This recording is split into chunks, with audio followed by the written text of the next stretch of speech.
Hey, broken salespeople. Welcome to the workshop. My name is Red Staffstrom, and today we're going to talk about neurology and burritos.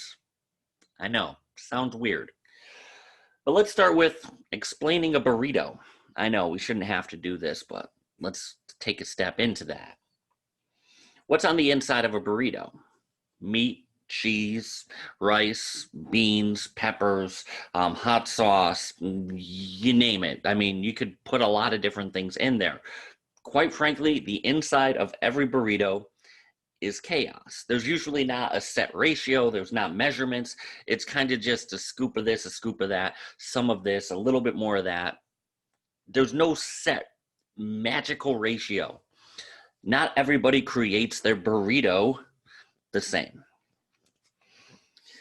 Now let's look at the outside of the burrito, the tortilla.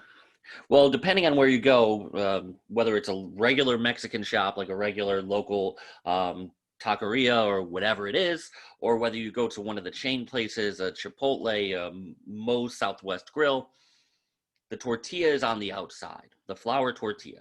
And they use the exact same size for all the burritos they make. And it may change 10-inch, 12-inch, whatever it is, but that disc, that tortilla stays the same size. The nice thing is that tortilla adjusts based on your preferences. How much do you have? How much filling did you put into your burrito? I'm not a picky eater. I like a lot of different things. I like to experiment and try new things even. My wife is. She grew up chicken tenders and ketchup. So hers tends to be a lot more anemic than mine. So why am I talking about this from a sales podcast? Well, it's because of the neurology part of it. I'm talking about burritos because the human brain behaves in a very, very similar way. The human brain mirrors a burrito. Now, I'm going to explain this metaphor, and it's going to fall apart a little at the end, not unlike a burrito. So how does the human mind work? The center of the brain is called the limbic system. Now, this dictates emotions. The center of the brain also encompasses the pituitary gland, which has hormones, testosterone, estrogen, progesterone, all of these things. That's part of the center of the brain. It's where memories are stored, where emotions are created and held, where adrenaline, oxytocin, serotonin, dopamine, where all of these things are created. It's all in the center of the brain. There's a lot of chaos in there. There's a lot of filling. The center of your brain is the inside of the burrito. That's where all this chaos is, all of these different things going on at once. There's not a lot of order or rationality there. It's just kind of everything together. Now let's look at the outside of the brain. So the frontal lobe, the cerebellum, is responsible for spatial thinking and mathematics.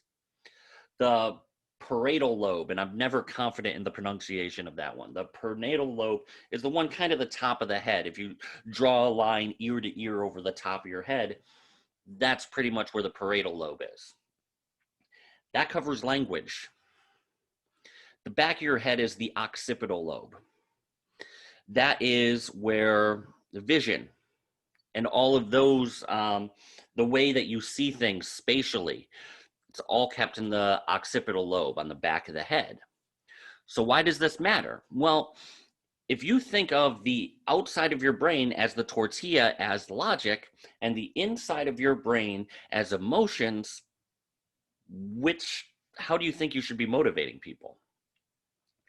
Well, to do that, to think about it that way, you have to take even a step further and understand the way the brainstem works and the way nerve impulses go through the body. Every word you say, every action you take, every hand movement, every step, every song you sing, every step you take, every bad sting song that you mess up, it's all dictated through signals in your brainstem. Now, think of the brainstem like a straw, and you have to eat your burrito through a straw. So what you do is you take that straw and you put it smack dab into that burrito, and you try and suck in all the innards.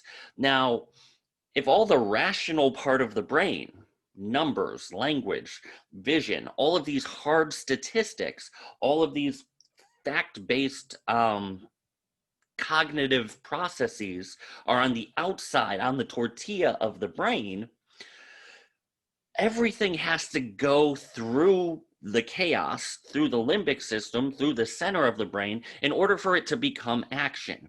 Now, as salespeople, what we're trying to do is create action, pure and simple. We want them to buy what we want to buy. We want them to give us a call back. We want them to sign up on the line which is dotted, based on the whole Gary Glenn Ross speech. All of these things require action, which means something in the brainstem has to be triggered and has to go down through the body.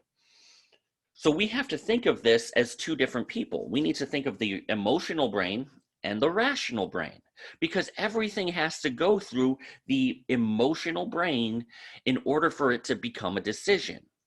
I'll take this even a step further.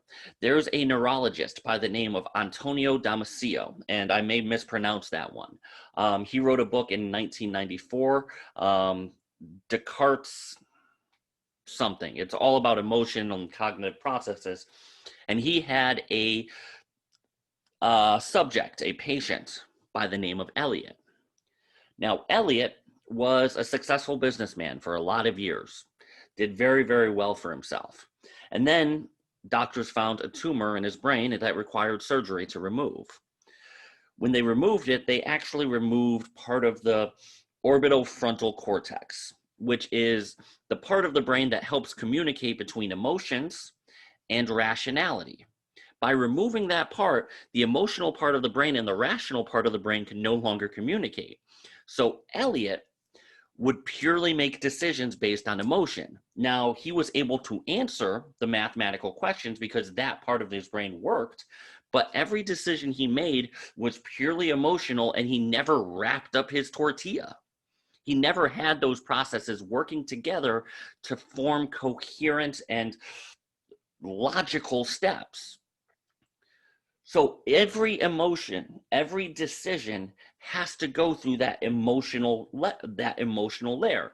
And only later do we clump it all together in a tortilla that holds everything together. That's the way the human mind works. You can think of it as two different decision makers. If the wife makes all the decisions and she's the emotional one, talking to the husband may not help. Sometimes you need them both on the same page because she's, as the emotional person, and don't, just because I picked at random the wife as the emotional person, although there may be something Freudian in it, I don't mean women are all irrational. Everybody is all irrational. Let's just say that, because I don't mean it that way. I've met super rational and super emotional people with any genitals. Point blank, period. But if one spouse is the emotional one and one is the rational one, they have to work together to make a decision. The emotional one may not feel comfortable enough to move forward until there is logic backing it up. The logical one won't feel comfortable moving forward because they're not excited. They're not ready to go forward. So you need to convince the emotional one, who will then help convince the logic, because that's the way human decisions are made. It's we come to a decision and we back it up. We put it all together in that tortilla. So if you think of that straw going into that burrito, and you think of it that way, everything has to funnel through emotion. So you have to start, when you are selling, by speaking to emotion. That has to be step one, because if you neglect logic entirely and you only speak to emotion, there's nothing holding it all together. If you speak only to logic, no decision is going to be made because they're not excited. They're going to go home and think about it, because that's the logical decision. Every decision logically should be, I'll hold off for more data. That should be every logical decision. That's the way the most logical people live their lives. They're the high C personality, the conscientious personality, who likes to have all the data in. It's going to be tough to convince them to take a step forward without some level of emotion. So you need to have both. So how do you do that? How do you appeal to both the emotional brain, where every decision has to get funneled through, and the rational brain? So people who've been listening to my podcast, at least the first 2 episodes, because this is just episode 3 so far, they know I'm a fan of Russell Brunson. And he puts together the idea very simply: hook, story, offer. Period. Hook, story, offer. When you are talking to clients, when you are doing one-sided sales, like a video, for instance, or a podcast, for instance, these are one-sided sales. These are not ones where you can have a high degree of conversation. You need to start by creating emotion. The hook in this podcast, in this episode, was how burritos and neurology tie together. Got people curious. Then within there, I started telling stories. I told the story about Elliot and Antonio Damasio to explain the way the brain works and help things click in your head.